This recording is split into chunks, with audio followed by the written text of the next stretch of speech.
అంబేద్కర్ చౌరస్తాలో ఘనంగా రామాబాయి జయంతి వేడుకలు నిర్వహించారు. ఆమె చిత్రపటానికి పూలమాలలు వేసి నివాళులర్పించారు.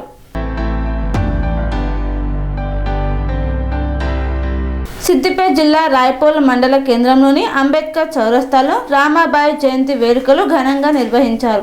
ఈ సందర్భంగా ఆమె చిత్రపటానికి పూలమాలలు వేసి నివాళులర్పించారు. రామాబాయి విద్యారంగానికి చేసిన సేవలను, మహిళా సాధికారతకు ఆమె చేసిన కృషిని ప్రముఖులు స్మరించారు. ఈ కార్యక్రమానికి ప్రెస్ క్లబ్ అధ్యక్షులు పుట్టారాజు, ఉపాధ్యక్షులు భాస్కర, కార్యదర్శి నాగరాజు, అలాగే జర్నలిస్టులు బొల్లం రాజేష్, సుధాకర్ మరియు దళిత బహుజన సంఘాల నాయకులు కృష్ణ, రాజు, నరసింహులు, పరశురాములు తదితరులు హాజరయ్యారు. రామాబాయి పూలే సమాజంలో సమానత్వం, విద్యా విస్తరణ కోసం చేసిన కృషి ఆదర్శంగా నిలుస్తుందని పేర్కొన్నారు. ఆమె చూపిన మార్గంలోనే ముందుకు సాగాలని, సమాజంలో అణగారిన వర్గాల అభివృద్ధికి కృషి చేయాలని పిలుపునిచ్చారు. దళిత బహుజన సంఘాల ఆధ్వర్యంలో రాయపూల్ మండల కేంద్రం అంబేద్కర్ చౌరస్తాలో మాతా రమాబాయి జన్మదినం సందర్భంగా ఆమె చిత్రపటానికి పూలమాల వేసి జయంతి వేడుకలు ఘనంగా నిర్వహించడం జరిగింది. మనము రమాబాయి గురించి చెప్పుకుంటే ఆమె చేసిన త్యాగం చాలా గొప్పది. అంబేద్కర్ ఎంత పేరు ప్రఖ్యాతలు సాధించిండు, ఇంత గొప్పగా ఎదిగింది, ప్రపంచంలోనే విజ్ఞానవంతుడుగా ఎదిగింది అంటే ఆయన వెనుక రమాబాయి త్యాగం చాలా ఉన్నది. ఆమె ఒక పూట పస్తులుంటూ, కట్టలు ఏరుకుంటూ, పిడికలు ఏరుకుంటూ డబ్బులు పోగు చేసి ఆ డబ్బులు అంబేద్కర్కి పంపిస్తే విదేశాల్లో చదువుకున్నప్పుడు అంబేద్కర్ ఆమె పంపించిన డబ్బులతో చదువుకున్నారు. ఒక సందర్భంలో అంబేద్కర్ చెప్తారు, నేను ఈ దేశంలో ఎవరికైనా రుణపడి ఉన్నానంటే, ఈ దేశంలో నేను ఎవరికైనా క్షమాపణ చెప్పాలంటే అది నా సహచరి రమాబాయికి మాత్రమే.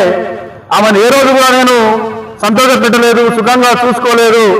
నన్ను కష్టపడి చదివించింది, ఇంత నేను చదువుకోగలిగినంటే ఆమె రుణం వలనే నేను ఆమెకు రుణపడి ఉంటా ఈ జీవితాంతం అని చెప్పి చెప్తాడు. అంత గొప్ప త్యాగమూర్తి రమాబాయి గారు. ఆమె త్యాగమే కనుక లేకపోతే అంబేద్కర్ గారు అంత పెద్ద గొప్ప చదువులు చదివేవారు కాదు, ఈ దేశానికి రాజ్యాంగం రాసించేవారు కాదు. ఇలా మనం ఇంత స్వేచ్ఛగా బతకగలుగుతున్నామంటే ఆ మాతృమూర్తి త్యాగం ఉందనే మనం ఖచ్చితంగా ఒప్పుకోవాల్సిందే. ఆమె త్యాగం వల్లనే ఇలా మనం ఇంత గొప్పగా బతకగలుగుతున్నాం. అది అంబేద్కర్ గారికి ఎంతో కృషి చేసింది ఆ త్యాగం. కాబట్టి ఆమె జయంతి సందర్భంగా ఆమె స్ఫూర్తిని మనం ముందుకు తీసుకొని ఈ ముందుకు వెళ్ళాలని నేను పేర్కొంటున్నాను. అలాగే నిన్న తెల్లాపూర్లో జరిగిన ఒక దుర్ఘటన, మహాత్మా జ్యోతిరావు పూలే విగ్రహం పైన దాడి చాలా చీకటి రోజుగా భావించాలి దాన్ని మనము. ఇలా దేశంలోనే దళిత బహుజనులు, ఎస్సీ, ఎస్టీ, బీసీ, మైనారిటీ వర్గాలందరూ కూడా చదువుకొని స్వేచ్ఛ సమానత్వంగా జీవించగలుగుతున్నారంటే అంబేద్కర్ కంటే ముందు కాలంలోనే జ్యోతిరావు పూలే కుల వివక్షతకు, అణచివేతకు, అంటరానితనానికి, ఈ వివక్షకు అన్నిటిపైన పోరాటం చేసిన మహోన్నత వ్యక్తి జ్యోతిరావు పూలే. అలాంటి మహనీయుడి విగ్రహం మీద దాడి చేస్తున్నామంటే ఇలా మన మీద మనం దాడి చేస్తున్నాం అన్నట్టుగా భావించాలి. అసలు ఈ మతోన్మాదులు, కులోన్మాదులు ఎవరి మీద దాడి చేస్తున్నామనే సోయి లేకుండానే ఆ మహనీయుడి విగ్రహం మీద దాడి చేశారు. అక్కడ ఎందుకు దాడి చేయాల్సిన అవసరం వచ్చింది అంటే పక్కన శివాజీ విగ్రహం ఉన్నది, ఆ శివాజీ విగ్రహం మాత్రమే ఉండాలి, జ్యోతిరావు పూలే విగ్రహం ఉండొద్దు అక్కడ అని చెప్పి విగ్రహం మీద దాడి చేయడానికి ప్రయత్నం చేశారు. దేశంలో శివాజీ చరిత్రను బయటకు తీసిందే జ్యోతిరావు పూలే. శివాజీని వ్యతిరేకించిన ఈ మనువాద చరిత్ర, హిందూవాద చరిత్ర, శివాజీకి కనీసం పట్టాభిషేకం చేయడానికి కూడా ఒప్పుకోలే చరిత్ర ఇలా మేము ఓన్ చేసుకొని శివాజీ అంటే హిందువులకు బ్రాండ్ అంబాసిడర్గా, శివాజీ అంటేనే హిందువు అని చెప్పి గొప్పగా చెప్తున్నారు. మేము శివాజీ విగ్రహాలు ఎవరు కూడా అడ్డుకోవట్లేదు. ఇక్కడ శివాజీ విగ్రహాలు పెట్టడానికి ఎవరు అడ్డు చెప్పట్లేదు. కానీ పెట్టండి, శివాజీ విగ్రహాలు పెట్టండి, జ్యోతిరావు పూలే విగ్రహాలు పెట్టారు, ఎవరు విగ్రహాలు పెట్టినా ఎవరికి అభ్యంతరం చెప్తలేరు. కానీ ఒక విగ్రహాన్ని కూల్చేయడం చాలా తప్పు. అని అట్లాంటి దుండలు ఎవరినైనా సరే జ్యోతిరావు పూలే విగ్రహాన్ని ధ్వంసం చేయడానికి ప్రయత్నించే దుండగులు ఎవరినైనా సరే కఠినంగా శిక్షించాలని ఈ రోజు రాయపూల్ కేంద్రంగా డిమాండ్ చేస్తున్నాం. జోహార్ జోహార్ మాతా రమాబాయి, శిక్షించాలి జ్యోతిరావు పూలే విగ్రహాన్ని దాడి చేసిన దుండగులు. జై భీమ్. అందరికీ జై భీమ్.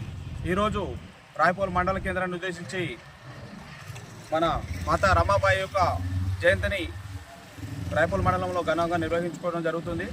అయితే ఈరోజు అమ్మ మాతా రమాబాయి యొక్క గొప్పతనము ప్రతి ఒక్కరు కూడా గుర్తుంచుకోదగ్గ విషయము. డాక్టర్ బిఆర్ అంబేద్కర్ గారు చదువుకున్న ఉద్దేశానుసారము ఆయన దళితులనే కాకుండా సమాజంలో ఉన్నటువంటి అసమానతలను ప్రతి ఒక్క కుల నిర్మూలన గురించి కూడా బాబాసాహెబ్ అంబేద్కర్ ఎంతగానో పోరాటం చేసిండు.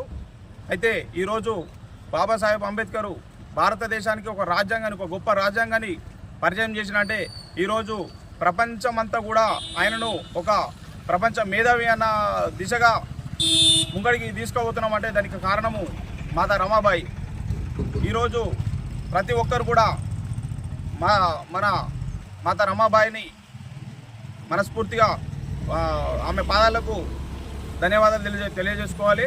అలాగే సంగారెడ్డి జిల్లాలో జరిగినటువంటి యొక్క పాలమూర్తి మండలంలో మన తెల్లపూర్ మండలంలో తెల్లపూర్ విలేజ్లో మన మహాత్మా జ్యోతిరావు పూలే మీద జరిగినటువంటి యొక్క దాడి అనేది ఒక దుశ్చర్యగా పరిగణిస్తూ ప్రతి ఒక్కరు కూడా దీనిపై స్పందించాలి.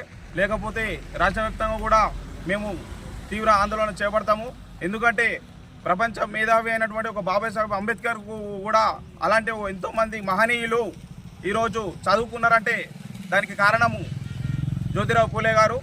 అలాంటి ఒక మేధావి అయినటువంటి ఆయన యొక్క విగ్రహాన్ని ధ్వంసం చేయడం అనేది చాలా దుశ్చర్యగా భావిస్తూ ప్రతి ఒక్కరు కూడా దీనిపై స్పందించాలని చెప్పి ఈ సభాముఖంగా మేము రాయపూల్ మండల కేంద్రం నుంచి తెలియజేస్తా ఉన్నాము.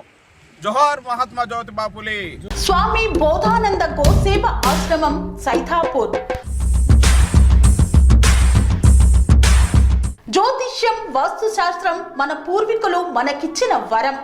దుర్గాదేవి, కాలభైరవ ఉపాసనతో వాక్సిద్ధి పొందిన శ్రీ శ్రీ బోధానందగిరి స్వామివారు మీకు ఎలాంటి సమస్యలున్నా, వాటిలో ముఖ్యంగా ధన నష్టం, ఆరోగ్య నష్టం, భార్యాభర్తల మధ్య గొడవలు, ప్రేమించుకున్న వారు దూరం అవడం, ఎన్ని సంబంధాలు వచ్చినా పెళ్లి ముడి పడకపోవడం, రోడ్డు ప్రమాదాలు, అప్పుల బాధలు, వ్యవసాయంలో నష్టాలు, పెద్దల మాట పిల్లలు వినకపోవడం, ఆరోగ్య శాంతి, గృహశాంతి, మనశ్శాంతి లేకపోవడం, ఇలాంటి సమస్యలు ఉన్నట్లయితే ఒక్కసారి స్వామీజీని కలవండి.